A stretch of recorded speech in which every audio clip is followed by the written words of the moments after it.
Hello friends, I'm Actus XD, you are lovely, and today's video I think is perhaps the greatest gold making opportunity that has existed on a grand scale that is consistent and able to be done by almost anyone that's happened in the history of this game to date. It's quite exciting. Let's get stuck into it. Actually, before we get stuck into it, I've done a video on one of the elements of this farm already. No. If you've watched my 1.2 prep guide, you'll know what this video is going to cover, but I want to get into the nitty gritty of the details and show you the places that you need to be farming. But first, let's explain why I'm suggesting that this farm could be the greatest gold making opportunity of all time. We're looking here at the December PTR patch notes, that is the upcoming 1.2 patch.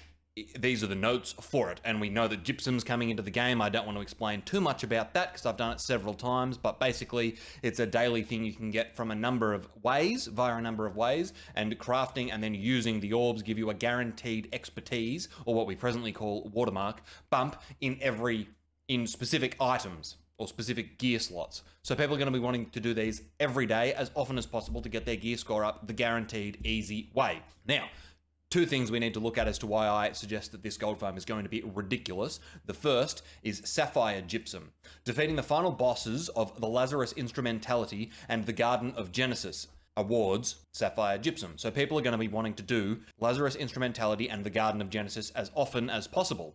That means creating as many tuning orbs to get into those places as often as possible. Also, Citrine Gypsum, found in arena caches. That means people are going to be wanting to get into arenas as often as possible. The second reason that people are going to be wanting to do these things is a bit further down below.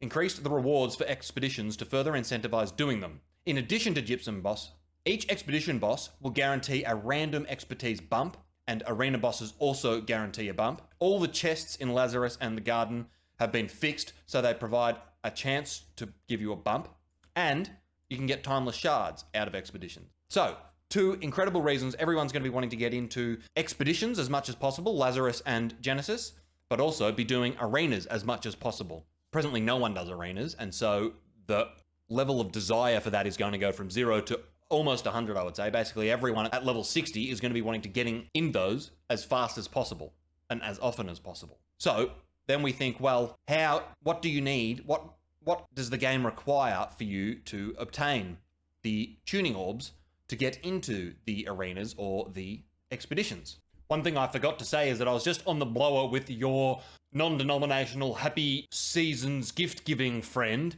and they informed me that you would not be getting any non-denominational gifts given to you unless you hit the like button, subscribe to Actus XD, and then hit the bell next to it. That is if you really want to be on the extra special person categorization of different people who are varying levels of awesome.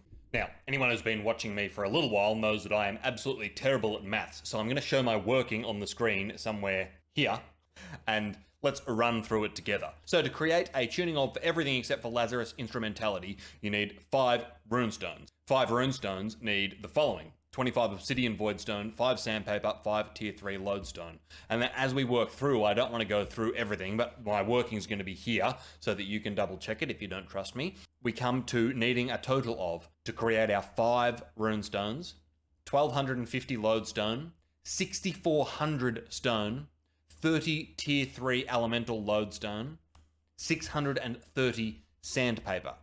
If you want to create a tuning orb for Lazarus Instrumentality, then double that. That is a ridiculous amount of stone, like mind-blowing amount of stone. And people are going to be wanting to do these as often as humanly possible, which means they're going to want a lot of stone and lodestone, sandpaper too, and also we can't forget that to create any one of the tuning orbs for the arenas requires an elemental and eternal heart, which is a total of 350 motes, 50 of each kind. So you can expect the price of stones and motes to go through the roof. So what you need to be doing now is farming it now, because no one's really cottoned onto this as far as I can see. I've been out doing my lodestone farm a great deal. In this video, I don't intend to cover lodestone farming again, because I've already got a video on it, but I just thought it was a regularly good farm for day-to-day use at the time as it stands. And now I've come to realize that it is going to be even better when the patch drops. So I'm saving all my lodestone. Now I'm telling you to go do the same thing. Here's the thing: a couple of people might have cottoned onto this, or quite a few people, and when the patch drops on that day, you might notice that there is a huge amount of stone, brick, and lodestone that go up on the auction house or the trading post. I mean the trading post. So don't see that happen and then get disheartened and think, oh, this farm didn't work, because what people might be doing is just have been sitting patiently ready to pull the trigger, patch goes live, and they just bang it all on the trading post, and if anything, it might even reduce the cost of the materials for a bit. Just hold for a week or so, or however long you need to assess on your server, but over time, that surplus of materials is going to get drawn off the trading post. Now, if you've got your own bank to draw from, and it does reduce in cost, grab it yourself, because I absolutely guarantee, without a shadow of a doubt, it's going to go up a lot. It's going to become incredibly valuable. And it's not as if it's going to stop when people have got their gear score up to 600 either, because those places are still going to give guaranteed gear, and if your expertise is already at 600, you are going to be getting guaranteed 600 gear, and you're going to want to stay in there and farm it over and over and over and over and over and over and over and over and over again.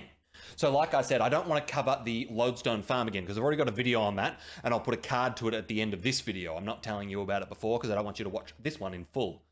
Nasty. In the background, you will notice footage from the PTR of me running around the best boulder farm that I have found. It's basically indefatigable, which means you can't extinguish it, I think. I don't really know.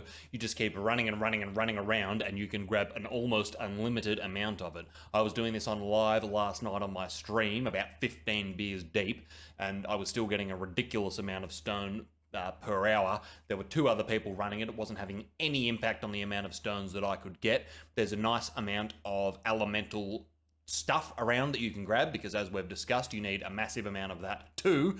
And there's honey trees that you can get for beeswax. All right, so I've shown you the stone brick farm. I've told you why this is going to be so much better.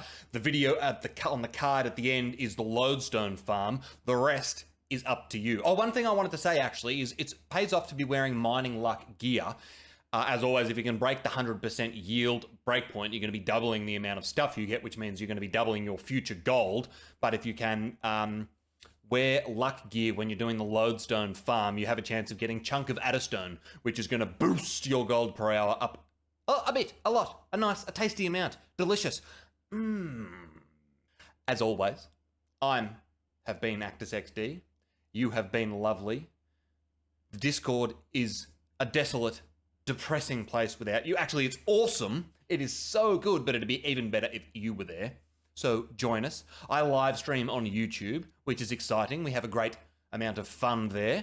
Come and join us there. That's for the bell. If you hit the bell, then you'll know about that.